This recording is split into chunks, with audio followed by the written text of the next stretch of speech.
Ready हो इस session के लिए? बड़ा जोशीला और हमारी पूरी टीम आ रही है। आ जाए प्लीज। अमित आप भी आए।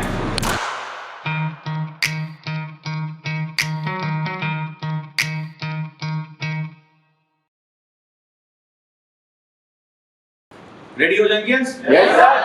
वंडरफुल। जोश है? Yes sir. एक साल तैयार हो झेलने के लिए? Yes sir. पूरी टीम को? Yes sir. प्रेशर को? Yes sir. और कंटेंट सारा आ गया? Yes sir. ये बड़ा धांसू ये पहला कड़ी है उस कंटेंट की जो आपको प्रेशर दिया जाने वाला है और बड़ा अच्छा लग रहा है आप लोगों को देख के। ठीक है, क्योंकि 2.5 साल से तो मैं केवल कुछ नाम ही देख पा रहा था। कोई है इंसानों को बहुत दिन बाद देख रहा हूँ। ठीक है, तो कुछ लोगों को मेरा ट्रेलर मिल चुका है हॉस्टल में। ठीक है, मिल चुका है। कितने 3 लोगों को डांट पड़ी थी उस दिन। हाँ, तो ये डिसिप्लिन में बहुत रहना है। पूरे 1 साल तक हमें गुरुकुल के साथ काफी मेहनत करनी है। सो नाउ अब शुरुआत करते हैं हम लोग और आपको यूनिफॉर्म में देख के वाकई में अच्छा लग रहा है हो जाएंगे। तो 3-4 दिन में ये पूरी क्लास भर जाएगी। तो हम लोग शुरू करते हैं। चलिए करिकुलम की शुरुआत करते हैं। Thank you. बैठ जाएं आप लोग प्लीज। हम लोग जो शुरू करने जा रहे हैं that is a very important concept. Gurukul की आज शुरुआत हो रही है। मैं आपको सबसे मिलवा भी देता हूँ और काफ़ी चीज़ें हैं और बहुत डिसिप्लिन के साथ चलेगा। तो गुरुकुल का जो लिटरल मीनिंग होता है, आप लोगों से मेरी पहली बात है, तो ये गुरु का परिवार है। और अगर आप परंपराओं को देखेंगे तो हमारे यहाँ 16 संस्कार हुआ करते हैं भारतीय परंपराओं में। इसमें एक संस्कार उपनयन संस्कार होता है। तो अभी जैसे एक बच्ची के माता पिता आए हुए थे तो वो बड़ा कंसर्न थे कि मेरी बेटी लंच कब करेगी, वो पैदल आएगी कि नहीं आएगी। यस, तो मैंने उनसे यही कहा कि उपनयन संस्कार में राजा भी अपने बच्चे को जो है वो गुरु को दे देता था। एक उपनयन संस्कार में वो अपनी माता से भिक्षा लेता था क्योंकि माना जाता है कि बच्चे का अपनी माँ से बड़ा लगाव होता है। ठीक है, तो उपनयन संस्कार के बाद वो गुरु का हो जाता था, इसीलिए गुरुकुल कहा गया। कुल यानी परिवार, उसका वंश हो गया एक तरह से। तो ये परिवार है गुरु का। तो अब आप अपने माता पिता के नहीं रह गए हैं, तो आपका जो भी पेरेंट है वो मैं हूँ। ये जो यहाँ पे लोग खड़े हैं वो हैं। So this is the family जिसके साथ हम लोग काम करने जा रहे हैं। और इस ड्रीम को पूरा करने में मेरी लाइफ का बहुत ज़्यादा मेहनत लगी है, बहुत ज़्यादा मैंने इसमें हार्डवर्क किया है। पूरी टीम ने बहुत हार्डवर्क किया है। एक एक चीज़ पर बहुत काम हुआ है और वो इसलिए कि आपको जो है वो 1 साल तक काफ़ी हमें तैयार करना है। अब जब मैं बात करता हूँ तैयार करने का, तो एकेडमिक्स में तो पढ़ाया जाता है, मैं तैयार करने की बात क्यों कर रहा हूँ? अगर आपने मुझे सुना होगा, जाना होगा, तो आपको पता होगा कि आईएएस व्यक्ति नहीं, व्यक्तित्व का इम्तिहान। अब व्यक्तित्व बनाना क्या होता है? आपको व्यक्तित्व का मतलब क्या लगता है कि भाई अक्सर मैं बोलता हूँ कि डोले शोले होने चाहिए या बड़ा जो है वो खूबसूरत दिखना चाहिए, ऐसा कुछ नहीं है। व्यक्तित्व एक बड़ी पेनफुल प्रोसेस होती है। ठीक है, जैसे अगर कोई आपको चोट पहुंचाए तो आप उसके लिए आप चोट को बर्दाश्त, आप तैयार नहीं हो। लेकिन व्यक्तित्व बनाने की कला में आपको खुद को निखारना होता है, यानी आपको खुद को चोट पहुंचानी होती है। ठीक है, जैसे आप में से बहुत से, मैं जब गया हॉस्टल तो कई लोग बेड पे बैठ के पढ़ रहे थे। मैं नहीं पढ़ने दूंगा, नहीं पढ़ने दूंगा, ये नियम है। मैं 2-3 लोगों को देखा, जूते ऐसे पड़े हुए हैं, बेड पे आराम से लेटे हुए हैं, मोबाइल इधर चल रहा है और वो पढ़ाई कर रहे हैं। ठीक है, बट ये टॉलरेबल ही नहीं है। यहां आपके पढ़ने के भी नियम होंगे। तो अब आपको क्या करना पड़ेगा? अपनी आदतें छोड़नी पड़ेगी। कोई सुबह जल्दी नहीं उठता। किसी ने कहा मैं दिन में सो रहा था, एक को मैंने सोते हुए देखा। तो क्यों सो रहे हो? बोले मैं रात में देर तक पढ़ता हूं। तो फिर सुबह योग कब करोगे? क्योंकि इसमें तो तुम्हारी पूरी कुंडली आने वाली है। ये बड़ी खतरनाक डॉक्यूमेंट दे रहा हूं मैं, क्योंकि आपको लगता है कि सिर्फ सिलेबस को पढ़ने पढ़ाने से सिलेक्शन अगर हो जाता ना, तो किसी भी कोचिंग में 10,000 बच्चे पढ़ रहे, 5,000 बच्चे पढ़ रहे, 5,000 आईएएस बन जाते। तो आईएएस वाले कंफ्यूज हो जाते कि 800 सीटें, 5,000 लोगों को कैसे आईएएस बनाए हम। सो इसका मतलब वो बच्चे जो अपने आप को आगे लेकर जाते, एक छोटी सी लाइन लिख लो और समझ लो उसको, बड़ी इंपॉर्टेंट है। जो हम एक वर्ड, आप लोग यहाँ क्यों आए हो? सक्सेस पाने के लिए। ठीक है, सक्सेस को लेकर आपकी धारणा क्या है? आपका कॉन्सेप्ट क्या है कि सक्सेस क्या होता है? कि सक्सेस एक कोई चीज अचीव कर लेते हैं। अभी आपने कल देखा कि कल आईपीएल किसने जीता? किसने जीता? चेन्नई सुपर किंग ने। और उसका कैप्टन कौन है? धोनी, महेंद्र सिंह धोनी। ठीक है, धोनी को क्या कहा जाता है आज की डेट में? उसको क्या कहा जाता है? थाला। ठीक है, मतलब he is a supreme leader. कहा जा रहा था करियर खत्म हो गया, बट आईपीएल में चमत्कार दिखाया। अगर आप लोग धोनी को थोड़ा भी जानते हो, कैप्टन कूल को थोड़ा भी जानते हो, one of the most successful captain in Indian history, Indian cricket की, मतलब हर तरह के रिकॉर्ड्स हैं उनके पास। धोनी की एक बात याद रखना और वो बात अपनी लाइफ में लेकर आना, बहुत इंपॉर्टेंट बात है वो। और वो बात ये है, धोनी को जो सुपर कूल कहा जाता है कि भाई वो हर प्रेशर में, आपने देखा कि उससे पहले गुजरात ने जो, मैं तो उसे न्यूज़पेपर में पढ़ता हूँ, मैं क्रिकेट देखता नहीं, तो गुजरात ने बड़ा अच्छा स्कोर बना लिया था, ये लग रहा था कि चेन्नई हार जाएगी, यही था, लेकिन कैप्टन कूल लास्ट बॉल तक लड़ने वाले इंसान है। तो उन्होंने एक बात कही थी, वो बात तुम्हारी लाइफ की सबसे इंपॉर्टेंट बात होनी चाहिए। Always focus on process not the result. Always focus the process. आप सिर्फ प्रक्रिया पर फोकस करें। किस पर? प्रोसेस पे। रिजल्ट अपने आप आ जाएगा। इसीलिए उनको कैपिटल कूल कहा जाता है कि मतलब दुनिया परेशान है लेकिन वो क्या होते हैं, वो बिल्कुल कूल रहते हैं, वो बिल्कुल अपना काम कर रहे होते हैं। So it's a process important. What is the meaning of process? Can you define me the process? So process is the like way we are doing a particular thing, how we are doing it. Basically. How we are doing a particular thing, but how many times? This is the key point. If I'm doing, आज मैं जोश में आया, आपने T shirt पहन लिया, कल से आपको लगा यार रोज वही ओजांग सर ये टी शर्ट दे देते हैं, कल मैं बढ़िया सा जीन्स टी शर्ट पहनूंगी। 2-4 दिन बाद जोश खत्म हो गया, थोड़ा सा लेट आ जाएंगे, क्या हुआ 11-10 पे आ जाएंगे। आज मैं सबको वॉच कर रहा था, सबको सीसीटीवी में देख रहा था, कौन कितने बजे एंटर कर रहा था, ये सब रिकॉर्ड में जा रहा है कि हमें उस पर काम करना है। सो इसका मतलब क्या हुआ नेक्स्ट, कि process is not about doing anything, process about doing things in a regular interval, in a regular way and make it as a habit. तो सक्सेस क्या है? हैबिट है। प्रोसेस क्या है? हैबिट है। So this Gurukul is all about forming your habits. Success कोई destination नहीं होती है। यूपीएससी यहां बैठा हुआ कोई भी इंसान ये नहीं डिसाइड कर सकता कि उसका यूपीएससी क्रैक हो जाएगा। और मैं इसलिए कह रहा हूं क्योंकि बहुत से बच्चों के रिजल्ट के मॉक पड़े हुए हैं, मेरे से पूछ के देखना, जब तुम मॉक देखोगे तो ऐसे सर पे हाथ रख लोगे। हमने उसकी जो उसमें लिखा था कि इसको टॉप 10 में आना है, उसका फाइनल सिलेक्शन नहीं हुआ। पूरे पैनल ने 5 लोगों ने कह दिया, आईएएस ऑफिसर ने कह दिया कि ये तो इसका तो पक्का है, इसको कोई रोक नहीं सकता। इतने बढ़िया आंसर दिए इसने, इतना फ्लुएंसी बोला, फाइनल रिजल्ट में नाम गायब हो गया। सो नोबडी कैन से कि मेरा होगा या नहीं होगा। अब अगर तुम इसके बारे में सोचोगे तो तुम कभी भी इस प्रोसेस को एंजॉय नहीं कर पाओगे। So process is about your day. इसीलिए ये मेरे लिए सबसे कीमती डॉक्यूमेंट रहेगा पूरे साल भर। आप लोगों को मिलेगा कल, या शायद दे दिया गया होगा। ये सबसे कीमती डॉक्यूमेंट है और मैं पूरे साल इसी पर स्टिक हूं। ठीक है, पूरे साल इसी पर बैठा हुआ हूं। मुझे ये डॉक्यूमेंट में अगर जरा भी गलती हुई तो मैं आपको वापस ही भागना पड़ेगा आपको, और कोई तरीका नहीं। तो one of the most important document for me, because this will create a process. अगर आप अपनी आदतों में, एक सोने का टाइम फिक्स है, जागने का टाइम फिक्स है, फोन पे बात करने का टाइम फिक्स है, आंसर राइटिंग का टाइम फिक्स है, क्वेश्चन करने का टाइम फिक्स है, रिवीजन करने का टाइम फिक्स है, खाना खाने का टाइम फिक्स है, आपकी बॉडी क्लॉक जो मेटाबॉलिक है वो बिल्कुल सर्टेन हो गई, तो आपको पता चलेगा 24 घंटे में ऐसा भी टाइम आता है जहां आपका जो कंसंट्रेशन होता है, आपको नहीं पता होगा, हाईएस्ट पहुंच जाता है। आपने देखा होगा गुरुकुलों में एक नियम हुआ करता था, और ये सब मैंने जब सीखा, जब मैं हिस्ट्री तमिलनाडु पढ़ाने लगा, तो उस दौरान मैंने बहुत गहरे रिसर्च किए भारतीय शिक्षा पर, और वहाँ से मुझे भारत के बारे में ऐसी ऐसी चीज़ें पता चली, आयुर्वेद का अध्ययन करना शुरू किया, ऐसी ऐसी चीज़ें पता चली जिसके बारे में आज हम जानते ही नहीं हैं। और वो टाइम जिस दिन तुमने एक्वायर कर लिया, तुम्हारी बॉडी क्लॉक ने तुम्हें बता दिया कि ये तुम्हारा पीक टाइम है, और तुमने उस समय पढ़ाई कर ली, इट विल क्रिएट अ 2 और 3 टाइम्स इंपैक्ट। मतलब 2 से 3 गुना, 1 घंटा पढ़ने के बराबर आप पढ़ोगे, वो 3 गुना इफेक्ट क्रिएट करता है। So we have to find it. तो ये जो गुरुकुल है ये डिसिप्लिन है, and discipline about forming habits. क्योंकि अगर चार्ल्स डुहिक को तुम पढ़ोगे, जिनकी बुक है बहुत फेमस, या जेम्स क्लियर को पढ़ोगे एटॉमिक हैबिट, तो सक्सेस क्या होता है, किसी हैबिट को रिपीट करने का नाम है। तो जैसे आपने कहा कि हम कोई चीज कर रहे हैं, लेकिन उसको रेगुलर इंटरवल पे करना, उसको बार बार करना, उसमें इफिशिएंसी लेकर आना, और एक ही चीज पर फोकस करके रखना, सक्सेस कम ऑटोमेटिकली, अपने आप आएगी। तो ये जो सेगमेंट दिया जा रहा है ये बहुत ज्यादा इंपॉर्टेंट है, बहुत ज्यादा इंपॉर्टेंट। पहला डॉक्यूमेंट आपके पास आ गया होगा, आपका lecture plan, sorry, everything will be documented. ये आपको 2 दिन में मिल जाएगा। ये आपके लिए बहुत सजा की तरह, इसमें डेली लिखना होगा।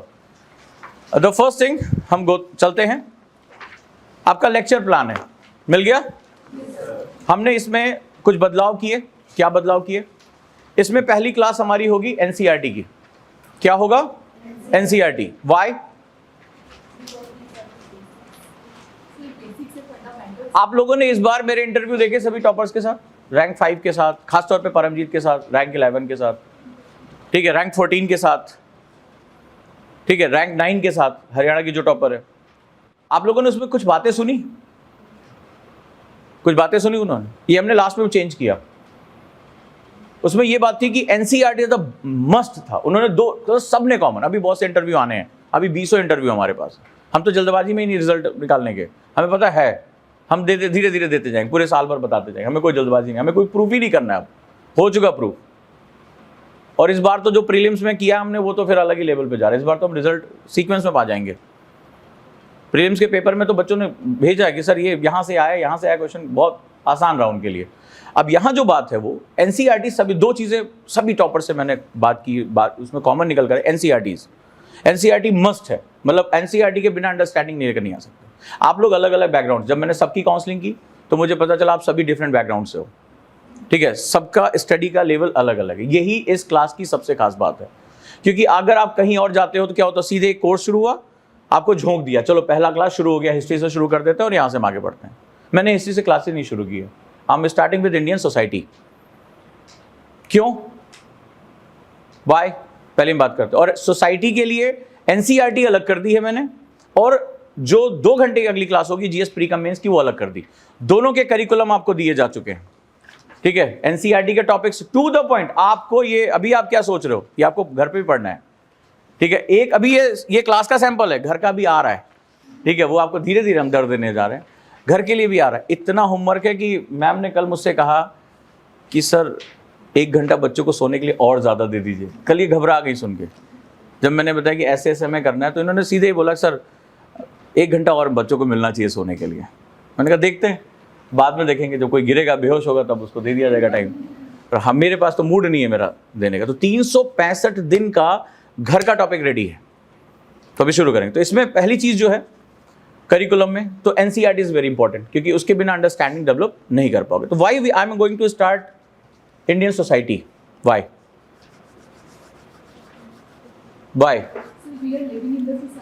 यस, ये हमारी ये फैक्टर्स हमारे आसपास है और हम ज़्यादा फैमिलियर हैं इन चीज़ों से, तो इससे हमारा एक इंटरेस्ट बनेगा, और एक इंटरेस्ट बनेगा, देन एक पॉजिटिव वाइब्स हम अपने अंदर क्रिएट करेंगे। गुड, और एक जो टारगेट है उस पर हम ज़्यादा फोकस करेंगे। गुड, काफ़ी सारी चीज़ें ऐसी होंगी कि जो हमें आती हैं, जब हम किसी भी चीज़ को इनिशिएट करते हैं और जब हम उसके प्रोसेस में होते हैं और जब हम उसको करते चले जाते हैं और सीढ़ी दर सीढ़ी चढ़ते चले जाते हैं, तो हम जैसे कभी स्टेयर केसेस पर चढ़ते हैं, तो हम फ्लुएंटली पहले तो हम स्टार्टिंग करते हैं, लेकिन हम आगे धीरे धीरे बढ़ते चले जाते हैं, तो हमारी स्पीड बनती है। गुड। इंडियन सोसाइटी, आओ, ये साहब आए तो रास्ते में आ रहे थे। अब समझो कि इंडियन सोसाइटी ज़रूरी क्यों है, ठीक है, इट्स योर लैब, ये तुम्हारी लैब, इसको सब्जेक्ट नहीं, मैं इसको लैब कहता हूँ, क्योंकि आप क्या ऑफिसर बनने जा रहे हो, आप किसके लिए काम करोगे, आपकी सर्विस का नाम क्या होगा, लोक सेवक, पब्लिक सर्वेंट। ये साहब आए जिस दिन अपने एडमिशन लेने अपने पेरेंट्स के साथ, तो रास्ते में यहाँ पर भीड़ लगी हुई थी, एक कोई लंगर लगा हुआ था और उसमें ढेर सारे लोग मुफ्त में खाना लेने के लिए लाइन में लगे हुए थे। तो मैंने इनसे क्वेश्चन पूछा कि जब तुम आ रहे थे तो तुमने देखा था? अब मेरे इनसे कुछ क्वेश्चन थे, तो ये शायद आए थे कि ओजांग सर बताएंगे कोर्स में क्या है फलाना के। मैंने कहा वो तुमने लाइन देखी? बोला हाँ देखा सर। क्या सीखा तुमने? कि भारत आज अपने आप को 3rd सबसे बड़ी जीडीपी कहने जा रहा है। आज भी खबर आई कि भारत की जो जीडीपी ग्रोथ है वो बहुत अच्छी है, और आज की अगर आप लोगों ने न्यूज़पेपर पढ़ा होगा तो उसमें ये भी बताया गया है कि भारत जो है अगले 25 साल हमारा अमृत काल चल रहा है, विकसित राष्ट्र बनने का हमारा सपना है। मैंने कहा कि भारत में ये जो सच्चाई है कि मतलब एक वक्त का खाना पाने के लिए वो कड़ी धूप में लाइन में खड़े हैं, तो इंडिया की जीडीपी ग्रोथ क्या वास्तव में रिडिस्ट्रीब्यूशन को बताती है? कि आज अगर उसमें बहुत से ऐसे लोग थे जो वर्किंग मतलब नौकरी वोकरी करते थे और शायद 30 या 40 रुपए चूंकि उनके एक दिन के खाने की कीमत होती है, उसको बचाने के लिए वो लाइन में खड़े हो गए। तो हमारा ग्रोथ सागा क्या है कि हम जीडीपी ग्रोथ और अपनी इकोनॉमी के रिडिस्ट्रीब्यूशन को हम क्या इक्वल कर पा रहे हैं? आज हम एक तरफ हम अपने आप को सुपर पावर बताने की कोशिश कर रहे हैं भी, हो भी रहा है, लेकिन आज हमारे सामने एक ऐसा है कि अगर उसमें पूड़ी मिल रही है तो उसमें बहुत से ऐसे परिवार थे, मैंने देखा बच्चे टांगे हुए थे, गरीब औरतें थी, उनके लिए वो पूड़ी और वो सब्जी जो है वो उनके लिए एक लैविश, एक गिफन गुड्स की तरह है। इकोनॉमी में गिफ्ट एंड गुड्स विलासिता की वस्तु होती है, क्योंकि उनके लिए सूखी रोटी भी वो गर्म करके खाते हैं, और उनके लिए पूड़ी, उसमें थोड़ा सा छोला हलवा, ये उनके लिए गिफ्ट एंड लैविश चीज है। तो आपकी आंखें खुली होनी चाहिए। जिस स्टूडेंट को सोसाइटी को देखना नहीं आएगा वो यूपीएससी में एंटर नहीं कर सकता, और सोसाइटी को देखने के लिए यहां से देखना पड़ेगा। दूसरा क्वेश्चन ये है कि क्या कोई राष्ट्र कितनी भी इकोनॉमिक ग्रोथ कर ले, क्या इतनी बड़ी पॉपुलेशन का पेट भर सकता है, जबकि हमारे पास केवल 2.4% लैंड है? कहां से लेकर आओ? तुम कहोगे भाई गरीबों को दे देना चाहिए, रिसोर्स कहां है? क्या रिसोर्स किसी की बपौती हो सकती है? क्या आप हवा बना सकते हो, पानी बना सकते हो? जमीन कहां से लेकर आओगे फसल के लिए? और अगर तुमने सबको इकोनॉमिक कंडीशन दे दी तो वो मकान भी बनाएगा, तो मकान कहां बनाएगा? या तो जंगल काटेगा या खेत में मकान बनाएगा। खेत में मकान बनाएगा तो फूड सिक्योरिटी का क्या होगा? खत्म हो जाएगी। और जंगल काट लेगा तो हवा कहां जाएगी? और तुम तो गए ही गए, तुमने एक वन्य प्राणी का जीवन भी खत्म कर दिया। हैबिटेट लॉस आज सबसे बड़ा रीजन है, सबसे बड़ा कंसर्न है। प्रीलिम्स में क्वेश्चन आया। तो ये जो चीजें मैं तुम्हें बता रहा हूं, तो ये एक लैब की तरह है। जो स्टूडेंट सोसाइटी को समझ पाया, भारतीय समाज में क्या चीजें हैं, वो अपने आसपास समझ पाए। एक दूसरे के बारे में जानने की कोशिश करो। इस क्लास में ऐसी गर्ल्स हैं, जो फीमेल्स हैं, जो बहुत लड़ाई लड़कर यहां पहुंची और अभी आने वाले हैं। एक गर्ल है, बहुत रिच फैमिली से है, बट इतना ऑर्थोडॉक्स फैमिली कि वो अपनी पढ़ाई के लिए लड़ाई कर रही है। तो मुझे जाना है, क्लास पढ़नी है। ऐसे भी बच्चे हैं। तो क्या आप इस सोसाइटी का पार्ट नहीं है? आपसे अच्छा पैट्रियार्की कौन बता सकता है?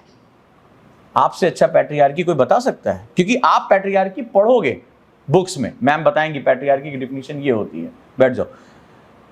लेकिन जिसने झेला है, जिसने झेला है, लड़की है, अकेले कैसे जाएगी? मेरे पास क्वेश्चन आ रहे हैं, मेरी लड़की की सिक्योरिटी का क्या होगा? आ रहे क्वेश्चन आ रहे हैं। लड़के की सिक्योरिटी नहीं होती है, तो हमें जेंडर न्यूट्रल सोसाइटी नहीं चाहिए। और उस लड़की की जिसने अग्नि परीक्षा दी है यहां तक आने में, मैं मैसेज जानता हूं, मैं एक से बात की एक से अग्नि परीक्षा दी है। कितने लंबे समय तक अपना सर्टिफिकेट देना पड़ा होगा, पिताजी को बताना होगा कि, या अपने पति को बताना पड़ा होगा, अपने पिता को, अपने भाई को सर्टिफिकेट्स दिए गए होंगे, तब जाकर वो पढ़ने के लिए आई है। तो क्या तुमसे अच्छा पैट्रियार्की को कोई बता सकता है? So why are seeing the notes? ये तो सेकेंडरी है। For seeing your own environment, अपनी सोसाइटी को देखना शुरू करो। क्या हो क्या रहा है? एक लड़की को चाकू मार दिया गया और इतने लोग खड़े हुए देख रहे थे। 1 अरब 40 करोड़ की जनसंख्या हमारे पास है, तिल रखने की जगह नहीं, सड़कों पे लोग सो रहे हैं, और इतनी भीड़ में एक लड़की को चाकू मार दिए जा रहे हो, 1 2 नहीं 35 बार, और कोई बचाने नहीं आया उसको। कैंडल मार्च निकाल रहे उसके बाद। Where is the law and order? और what is the law and order? 1 lakh पर 1 पुलिस वाला है, कितने लोगों को बचाने निकलेगा? तुम 1 लाख की जिम्मेदारी तुम्हारे ऊपर पड़ जाए, तुम भाड़ में जाओ, हमें परिवार की जिम्मेदारी नहीं संभल रही, हम 1 लाख लोगों की जिम्मेदारी, आप उसके पुलिस वाले के बारे में सोचो। सो क्या सोसाइटी की रिस्पॉन्सिबिलिटी नहीं है लॉ एंड ऑर्डर को मेंटेन करने की? कि इतनी भीड़ में एक बच्चे को जो है वो परेशान किया गया, उसको मार दिया गया, और सोसाइटी चुपचाप बैठी रही। सो क्या लॉ एंड ऑर्डर केवल इन्फोर्समेंट एजेंसी की जिम्मेदारी है? क्या समाज इसकी जिम्मेदारी नहीं उठाएगा? क्या हम इसके बारे में बात नहीं करेंगे? क्या हम सिर्फ सेल्फीज लेने के? एक आदमी एक्सीडेंट हो जाता है, सड़क पे पड़ा रहता है, बेचारा, वीडियो बना रहे हैं, पोस्ट कर रहे हैं, लाइक्स देख रहे हैं, इस पे कितने आ रहे हैं। किसी के मरने पे भी हम लाइक्स लेने लगे कि देखो ढंग से मरा कि नहीं मरा, ये गलत कह रहा हूं? सो सवाल ये है कि इस समाज से तो राष्ट्र बनेगा। भारत क्या है? भारत अगर एक ज्योग्राफिकल एरिया को अगर हम हटा दें, उसको अलग तरीके से देखें, तो भारत जीवंत लोगों, we the people of India लिखा गया था। बाबा साहब ने क्या लिखा प्रस्तावना में? We the people of India. We the people of geographical India लिखा? नहीं लिखा। यानी उन्होंने हमें एक जीवंत यूनिट माना, एक लाइव यूनिट माना है। तो अगर हम जीवंत हैं, यानी कि उन्होंने ये बात कही कि राष्ट्र जो है वो लोगों से मिलकर बनता है। And if we are thinking about कि यार सड़क बन रही है, पैसा खा जाए, अस्पताल में सिलेंडर खत्म हो जाने, मर जाने, तो क्या दिक्कत है? हम उसमें अपना पैसा कट मार दें। किसी गरीब के लिए एजुकेशन के लिए, हेल्थ के लिए हम उसमें अपना पैसा मार दें, तो राष्ट्र का क्या होगा? तो सवाल ये है कि आप पढ़ाई अपनी शुरू करेंगे अपने सराउंडिंग से। जब आप एक दूसरे से बात करेंगे, क्योंकि यहाँ पीयर ग्रुप्स बनेंगे, हमारे आंसर राइटिंग ग्रुप्स बनेंगे, ठीक है? तो उसमें जब तक आप एक दूसरे के बारे में जानेंगे नहीं, आप उससे अपनी लर्निंग सीखिए। आप उससे अपनी लर्निंग सीखिए कि इससे हम क्या सीख सकते हैं। यहाँ जाति की बातें आएंगी, अभी होगा हॉस्टल में जब आप रहेंगे, यहाँ धर्म की बातें आएंगी, यहाँ जो है वो जेंडर की बातें आएंगी। तो वो चीज़ें आपको गिव अप, इसको छोड़ के निकलना है आपको। आप ऑल इंडिया सर्विस का पार्ट बनने जा रहे हैं, तो ऑल इंडिया सर्विस में क्या होगा, ऑल इंडिया थॉट भी होना चाहिए। आप बंगाली की भी वो इज्जत करेंगी, ये हमारी बच्ची अपने धार्मिक पहनावे को पहने, इसकी भी आप उतनी रिस्पेक्ट करेंगे, ठीक है। कोई ऐसा कमेंट नहीं आना चाहिए, क्योंकि डिसिप्लिन मेरे लिए सबसे इंपॉर्टेंट चीज़ है। क्योंकि अगर आप वो जो आप अलग अलग क्षेत्रों से अलग अलग अपनी बैकग्राउंड लेकर आए हो ना, वो आपके दिमागों में भरा हुआ है, वो मुझे मिटाना है, वो मिटाना है मुझे। आप ऑल इंडिया सर्विस के लिए आए तो आपको नेशनलिटी के साथ आपको जुड़ना है, अदरवाइज इस सर्विस में सर्वाइव नहीं कर पाओगे, इस सर्विस में ग्रो नहीं कर पाओगे। तो वो चीज़ें आपके अंदर आनी चाहिए। तो discipline is one of the most important factor जो मुझे आपसे चाहिए, और टाइम का आपको बहुत ध्यान रखना है। और इस क्लास में आपकी चॉइसेस नहीं है, ठीक है, मतलब चॉइस खत्म है इसमें। यहाँ पे ये दरवाज़ा क्रॉस करने के बाद चॉइस खत्म हो गई, ठीक है। जैसे मैं वॉच कर रहा था, कुछ लोग हॉस्टल में थे, खाने को लेके कंप्लेन, फलाना चीज़ को लेके कंप्लेन, ढिकाना चीज़ को लेके कंप्लेन, बहुत सबकी रिपोर्ट है मेरे पास, सबकी रिपोर्ट है। लाइट नहीं आ रही है, तो ये इतना देर कैसे हो गया खाने में। सो अगर ये तुम्हारी नेसेसिटीज़ हैं, मतलब ये तुम्हारी प्रायोरिटीज़ हैं कि मुझे अगर 2 बजे खाना नहीं मिला तो मैं पागल हो जाऊंगी या पागल हो जाऊंगा, तो हो जाओ, मुझ पर कोई फ़र्क नहीं पड़ने वाला। कि मैं खुद नहीं खाता हूँ, खाना पड़ा रहता है, मेरा पूरा स्टाफ जानता है, काम है तो काम है, देखा जाएगा। तो वो आपके पास चॉइस नहीं है, यहाँ पे पढ़ना है तो पढ़ना। अगर 8 बजे सुबह बुलाएंगे तो 8 बजे आना है आपको, योग कराएंगे तो करना है आपको, अच्छा लगे ना लगे नहीं, हम तो मन ही मन योग कर लेते हैं, नहीं यहाँ करना पड़ेगा तो, ठीक है। मन ही मन अपना नहीं यहाँ चलेगा। आंसर राइटिंग करानी है तो करानी है, टेस्ट करना है तो करना है। तो इसमें जो चीज़ें लिखी हुई हैं एक बार हम उस पर थोड़ा सा गौर कर लें। पहला है एनसीईआरटी की क्लास शुरू होती है, अभी तो 2-3 दिन आप मुझे झेलोगे, क्योंकि यहाँ से ट्रेन तो मैं पहले करूँगा, फिर पूजा मैम से मैं आपको परिचय करा दूँ, इंडियन सोसाइटी और हिस्ट्री मैम देखेंगी, क्योंकि 2 चीज़ें हम हमारे शुरुआत के लिए बहुत अच्छी हैं। सुमित सर को आप बहुत अच्छी तरह जानते हैं, वीडियोज़ भी आपने देखे हैं। तो Sumit sir Indian polity and IR का सेक्शन पूरा देखेंगे, PSIR ऑप्शनल देखेंगे इसमें। दीपक सर को आप बहुत अच्छी तरह जानते हैं, और मैं ये भी बहुत अच्छी तरह जानता हूँ कि आप हिंदू नहीं पढ़ते हैं, इंडियन एक्सप्रेस नहीं पढ़ते हैं, तो इनको पूरी जिम्मेदारी मिली हुई है, और एक डंडा मैं इनको बनवा देता। हालांकि मुझे देख के नहीं लग रहा कि ये मुझे छोड़कर कोई पिटाई कर पाएगा तुम लोग, तो मैंने माँ बाप से भी कह दिया कि मैं पीट दूंगा तो कोई दिक्कत तो नहीं होगी। बोले नहीं, कोई दिक्कत नहीं है, ठीक है, अब देखते हैं आगे। तो Deepak sir current affairs answer writing पे, अमित सर हैं, ठीक है, और कल हमारे और भी फैकल्टीज़ आ रही हैं, त्रिभुवन सर आ रहे हैं, तो और कोऑर्डिनेटर में ऋषभ मैम हैं, तो आप सब लोग देखिए, AO सर है हमारे। तो ये सब लोग आपके साथ लगातार कॉन्टैक्ट, मैं तो खैर हूँ, ठीक है, मेरा तो आना जाना तो लगा ही रहेगा डेली के डेली। मुझे ये जो मेरी डायरी है मुझे प्रॉपर चाहिए, क्योंकि इसी में ही आपकी पूरी कुंडली तैयार होगी। टेस्ट आपको लगातार देने पड़ेंगे। तो करिकुलम में आपको बताता चलो, तो इसमें टीचर्स की टीम अलग है, ठीक है, ये भी मेंटर, लेकिन मेंटर्स की टीम एक अलग तरीके से आपसे काम करेगी। तो पूरी क्लास को 3 हिस्सों में हमने बांटा है, ठीक है। पहला है एनसीईआरटी से शुरुआत करेंगे हम, ठीक है, ये जो एकेडमिक्स का पार्ट है। एनसीईआरटी की आप क्लास करेंगे, आपको टॉपिक्स पहले से दे दिए गए हैं, इस टॉपिक को आपको ध्यान से पढ़ना है। लेकिन ये जो 1 घंटा होगा वो एक्टिव लर्निंग की क्लास होगी। What is the meaning of active learning and passive learning? Active learning and passive learning, what is the difference between active learning and passive learning? ना, ये क्या पैसिव लर्निंग है? सर ने जितना पढ़ाया है रूम में, हाँ, उसको वापस कर देना है। कभी तुमने 1 घंटे की पढ़ाई में 3 घंटे का दर्द सहा है? वो एक्टिव लर्निंग है। यानी यहाँ पर क्या होगा कि जो टीचर पढ़ा रहा है आपको पूरा फोकस क्लास, वो गाल पे हाथ रख के और गाँव की पुरवाई में घूमना, दैट इज नॉट अलाउड। अब कहोगे सर आप इसको चेक कैसे करोगे? तो उसको चेक ऐसे होगा कि जैसे ही क्लास खत्म होगी, आप सभी के पास स्मार्टफोन होंगे, या एक अगर पॉसिबल हो तो एक टैब ले लीजिए, यहाँ वाईफाई कनेक्टिविटी दे रखी है, इसमें सोशल मीडिया ना हो, एक सस्ता सा टैब ले लीजिए एंड्रॉइड, तो ज़्यादा अच्छा रहेगा, पढ़ने के लिए हम ढेर सारा कंटेंट दे पाएंगे। या अगर आप फ़ोन है तो तुरंत आपके OTP पे टेस्ट आ जाएगा, जैसे क्लास खत्म होगी उस क्लास से रिलेटेड टेस्ट आ जाएगा ऑब्जेक्टिव, और आपको वो देना पड़ेगा, और वो टेस्ट का रिजल्ट आपके पेरेंट्स तक भी जाएगा, ठीक है। तो आप अगर क्लास में 1 घंटे जो टीचर ने पढ़ाया है, आपको पूरे ध्यान से पढ़ना पड़ेगा। क्लास खत्म, टेस्ट शुरू, तो आप थोड़ी देर टेस्ट देंगे, फिर आपको वो कोई कॉन्सेप्ट नहीं समझ में आया कि मान लीजिए मुझे नहीं समझ में आया, ये डे टू डे चलेगा। इसीलिए मेरी क्लास में कोई साल का टारगेट नहीं है, इसीलिए इसका नाम मैंने रखा डे प्लानर, सिर्फ डे का। तो वो जो आप टेस्ट दोगे वो डिजिटली रिकॉर्ड होगा, मतलब उसका हमारे पास सारा रिकॉर्ड आ जाएगा। तो आपके साथ भी शेयर होगा, आपके पेरेंट्स के साथ भी शेयर होगा। तो आपको 5-10 मिनट आपको अपने साथ क्या लेकर आना है, मैंने सबको बोल रखा है, बादाम, अखरोट और किशमिश। अब इसमें कुछ सरप्राइजेस भी हैं। बुक्स काफ़ी पतली पतली हैं, 500-700 पेज ऐसे ही हैं, तो वो बुक्स भी हमारी तरफ से आपको दी जाएंगी। इसके बाद एडिशनल, अभी मैंने अपने बारे में कुछ नहीं बताया कि मैं क्या सोच के बैठा हूँ, तो वो मैं धीरे धीरे बताऊँगा।